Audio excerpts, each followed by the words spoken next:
This is a case of a 12-year-old male-neutered domestic short-haired cat. He had a history of deteriorating body condition scores, so weight loss, previous UTIs, and where the animal had been clipped for bloods, etc., there was no hair regrowth. He had a pot belly, mass was palpated mid-abdomen, and he had recently become diabetic. Here we can see the spleen at the top of the image. You can see the stomach cranially, and we can see some intestines caudally in the image. We have this structure here, which is the left limb of the pancreas. It stands out a lot more than it should do. It should be isoechoic with the tissue around it, but we can see it's quite hypoechoic. We can see the splenic vein coming down here. And we can see that the tissue around the pancreas is quite hyperechoic relative to this pancreas, which is enlarged with non-smooth, so an irregular margin to it, and it is slightly heterogeneous in this view.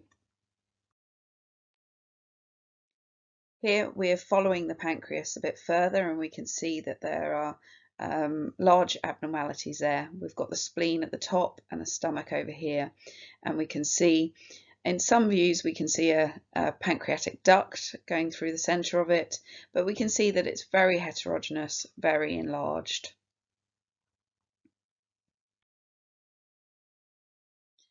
More images of the left limb of the pancreas here, where we can really see this irregular margin, the heterogeneity of it.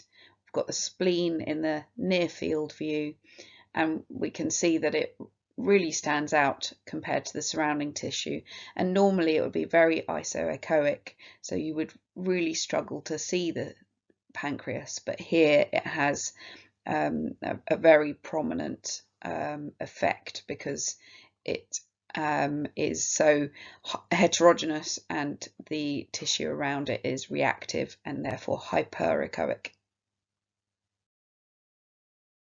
So this is a view of the right limb of the pancreas. So we have the duodenum at the top of the image, and then we have the right limb below it, so medial to it. Again, it's very heterogeneous, this pancreas, and stands out because the tissue around it is reactive, but this is far more than a simple pancreatitis.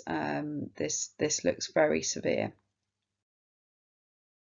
So a still image of the duodenum at the top here in longitudinal, and then below it we have this very abnormal pancreas.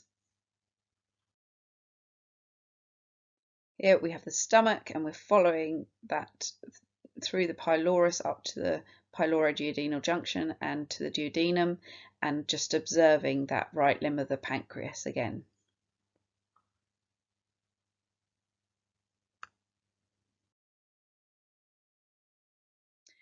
Locally, there were also some enlarged lymph nodes, so this was on the right-hand side, close to the duodenum and the pancreas.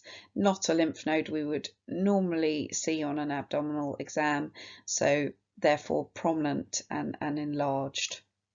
So there was evidence of massive changes in the pancreas. Pancreas was very abnormal, heterogeneous with cystic structures seen throughout. It was well defined but had irregular margins and was grossly enlarged.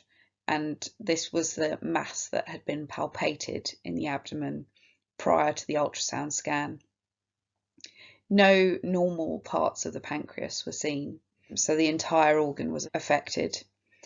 A lymph node in the vicinity of the pancreas also appeared hypoechoic, rounded and enlarged. This could be inflammatory change or neoplastic. Without sampling, we won't get the exact diagnosis. Unfortunately, in this case, the owner decided that euthanasia would be the kindest option.